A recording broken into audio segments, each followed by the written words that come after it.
Champions ట్రోఫీలో భాగంగా Bharat-Pakistan match కోసం క్రీడాభిమానులు ఎంతగానో ఎదురుచూశారు.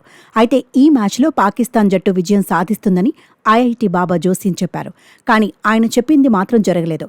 ఈ మ్యాచ్లో భారత్ పాకిస్తాన్ను ఓడించి అద్భుతమైన విజయాన్ని నమోదు చేసింది. ఈ క్రమంలోనే క్రికెట్ లవర్స్ సోషల్ మీడియాలో ఐఐటీ బాబాను పెద్ద ఎత్తున ట్రోల్ చేస్తున్నారు.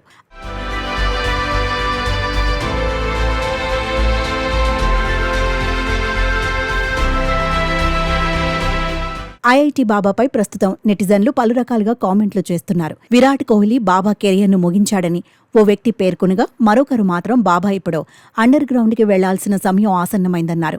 ఇంకో వ్యక్తి మాత్రం ఐఐటీ బాబా జైషా ఫోటోను షేర్ చేస్తూ నిరుత్సాహపడకండి, మీ అంచనాలు ఈసారి పనిచేయలేదని కామెంట్ చేశారు. ఈ సోషల్ మీడియా ట్రోల్స్ నేపథ్యంలో ఐఐటీ బాబా సోషల్ మీడియాలో క్షమాపణలు చెబుతున్నట్లు ఓ పోస్ట్ చేశారు. భారతదేశం గెలుస్తుందని నా మనసుకు తెలుసని ఆయన పేర్కొన్నారు. ఇది చూసిన నెటిజన్లు మరి ముందే ఎందుకు చెప్పలేదని ప్రశ్నిస్తున్నారు.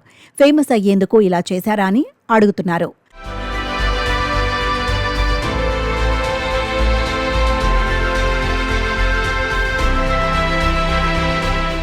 ఛాంపియన్స్ ట్రోఫీలో గ్రాండ్ మ్యాచ్ నిన్న భారత్ పాకిస్తాన్ జట్ల మధ్య జరిగిందన్న విషయం తెలిసిందే.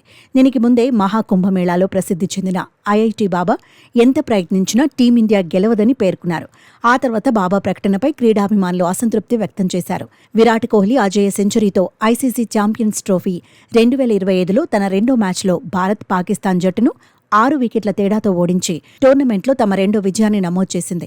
ఇదిలా ఉంటే ఐఐటీ బాబాగా పాపులర్ అయిన వ్యక్తి పేరు అభయ్ సింగ్ మహాకుంభమేళా ద్వారా వెలుగులోకి వచ్చాడు.